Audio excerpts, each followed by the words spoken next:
5 dosa Soeharto kepada Soekarno. Yang pertama, menjadikan Soekarno tahanan rumah. Soeharto menahan Soekarno di Wisma Yaso, Jalan Gatot Subroto, Jakarta. Rumah ini dulunya adalah kediaman salah satu istri Soekarno, Ratna Sari Dewi. Di tahanan itu Soeharto melarang Soekarno menemui tamu. Dia diasingkan dari dunia luar. Belakangan pemerintah Orde Baru juga melarang Soekarno membaca koran, mendengarkan radio, dan menonton televisi. Akibat pengasingan ini, Soekarno mulai pikun. Sejumlah saksi menyebutkan Soekarno kerap bicara sendiri. Dia kemudian sakit dan akhirnya meninggal. Yang kedua, tolak lokasi makam Soekarno. Soekarno pernah berpesan ingin dimakamkan di kawasan Batu Tulis Bogor, di tengah hamparan sawah, pegunungan, dan gemercik air sungai. Tapi Soeharto merasa terlalu bahaya jika makam Soekarno terlalu dekat dengan Jakarta.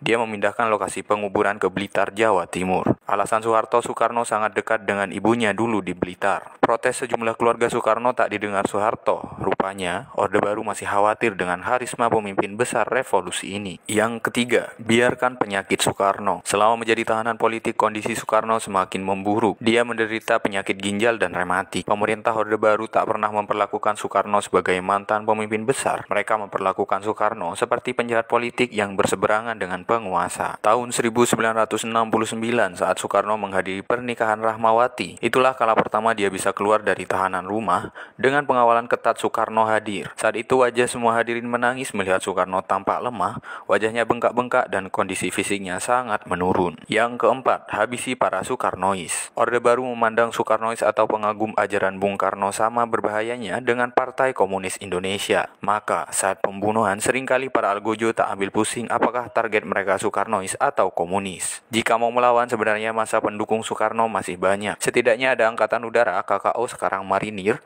Divisi Siliwangi dan Brawijaya yang loyal padanya. Tapi Soekarno memilih mengalah walau diperlakukan seperti tawanan. Dia tak ingin ada banjir darah lagi di Indonesia. Dan yang terakhir, jauhkan Soekarno dari orang-orang terdekatnya. Soeharto melarang semua orang menjenguk Soekarno, termasuk keluarga dekatnya.